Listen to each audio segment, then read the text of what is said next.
this news broke right in the middle of yesterday's program, and it just made me wonder again after all the dust settled of sending Joe Flacco to Cincinnati for a swap of a 5th and 6th round pick in next year's draft, leading Joe Flacco to, if he does start for the Browns and then the Bengals later on this year, he'll be the first guy to ever start for the Browns, Bengals, and Ravens in the history of the world.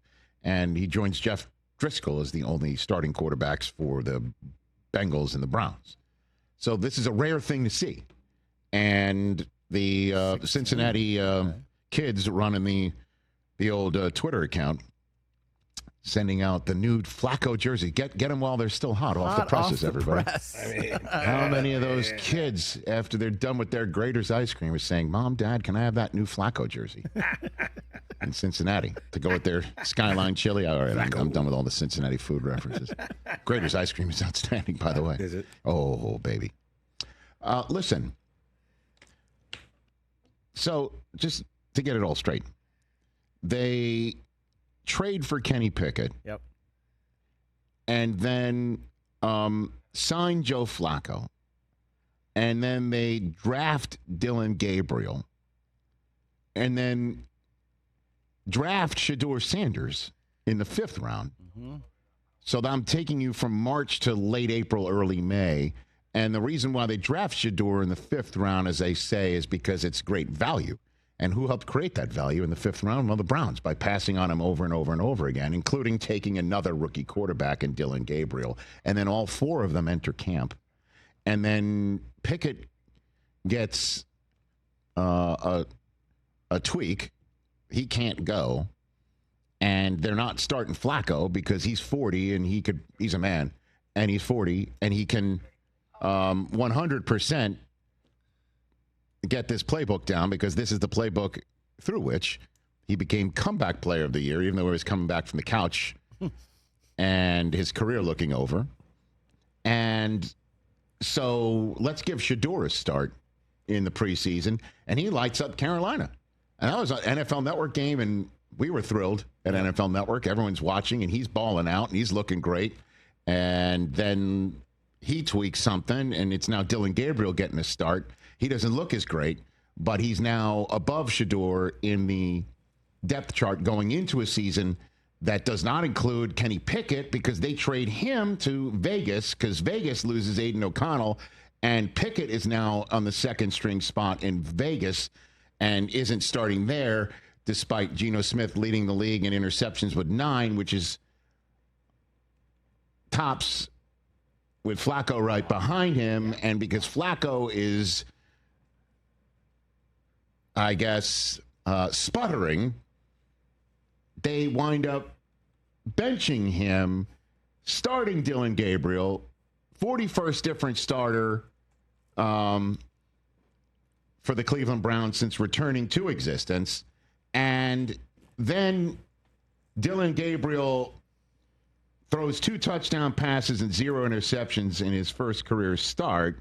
And the only other Cleveland Brown quarterback to do that in the last 20 seasons is named Brady Quinn, who also got a Week 5 start. Gabriel, 190 pass yards and a 94.3 passer rating as he gets his first career start in an international game. First such quarterback to do that with Flacco watching. Flacco flies all the way back across to Berea, Ohio, and finds out yesterday, guess where you're going? You're going to Cincinnati. They trade him for a 5th and 6th round swap. Bailey Zappi sitting on the practice squad. He hasn't been elevated yet, so guess who is, in fact, 2nd string at present? That'll be Shedeur Sanders. And interestingly enough, if you look on the ESPN page, you'll see Deshaun Watson is sitting there on their depth chart. Yep. This is an unofficial depth chart that the Browns sent out. So Shedeur is one blue tenting of Dillon Gabriel by, say, let me see here, TJ Watt, Cameron Hayward, just name it. The Steelers coming off their bye after having a 6-sack performance in their last game against Carson Wentz. Shedeur can get out there. And this is what happened. So that jersey that a fan has of all the different starting quarterbacks, and they're running out of room. 8,000 quarterbacks. Maybe they could create a new ring like the Stanley Cup. When the Stanley Cup runs out of room, maybe they could just extend it. Yep. Can they rip out some of the lining and extend the jersey?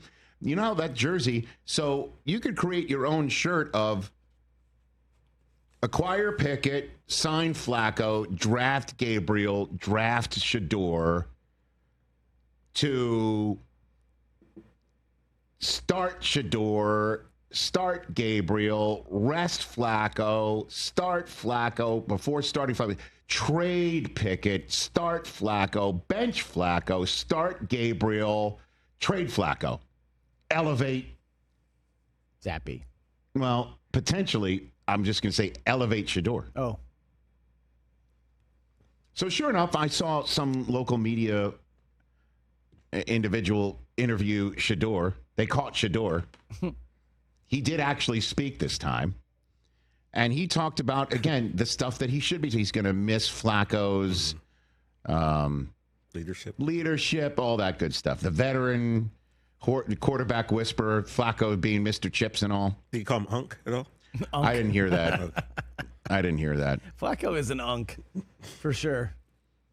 And this is how crazy it is. It was brought up to Prime at his press conference in Colorado. Oh, my goodness, really? Yes, the fact that Flacco's gone, Shedeur's now second string, and I guess somebody was trying to snake out of Prime him to start talking about how Shedeur deserves to start or is, in fact, as good as most other quarterbacks or some other quarterbacks that are starting right now, was right to be miming back at Rex Ryan, who never mimes. And this was the answer. The Browns traded away Joe Flacco. Yeah, I got that Cincinnati. text during practice. I was just wondering what your reaction is. I don't give a damn about the Browns at all.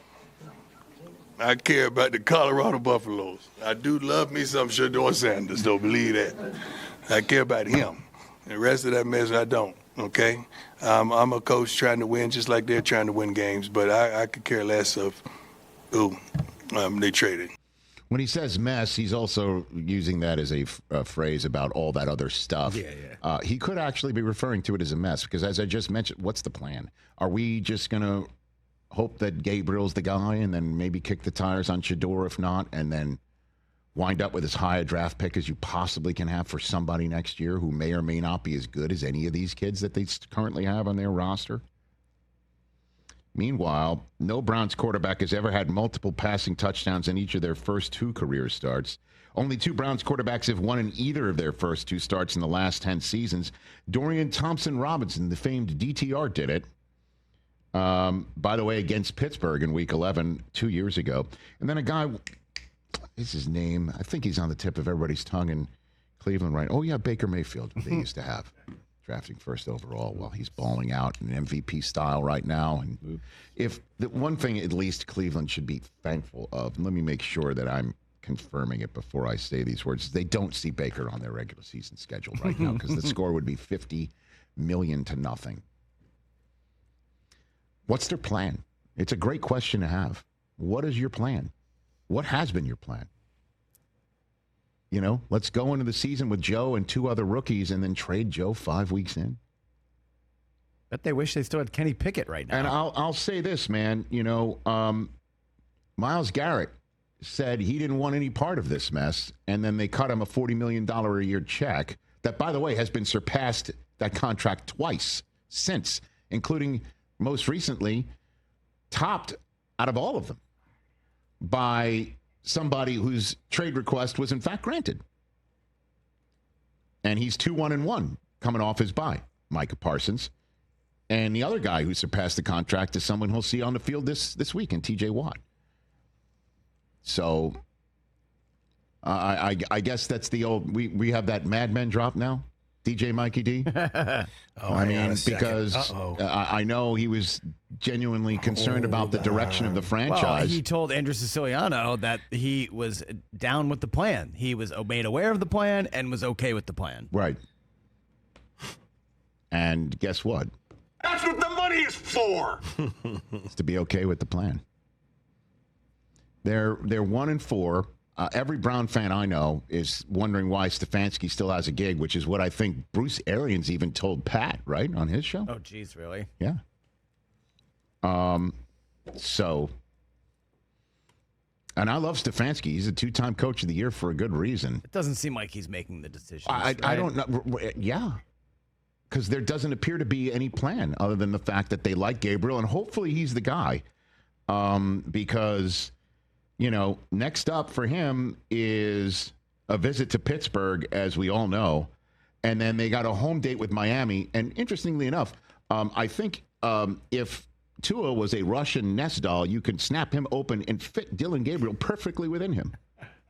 Because that's his nickname, right? Is Tua Jr. or Mini Tua, left-hander. That's right. Who's got some ability to spin it and neck up ability and processing, which, by the way, Mike Tomlin said was Dillon Gabriel's superpower is his ability to process quickly. He better process quickly because they're at New England as well before there's a bye.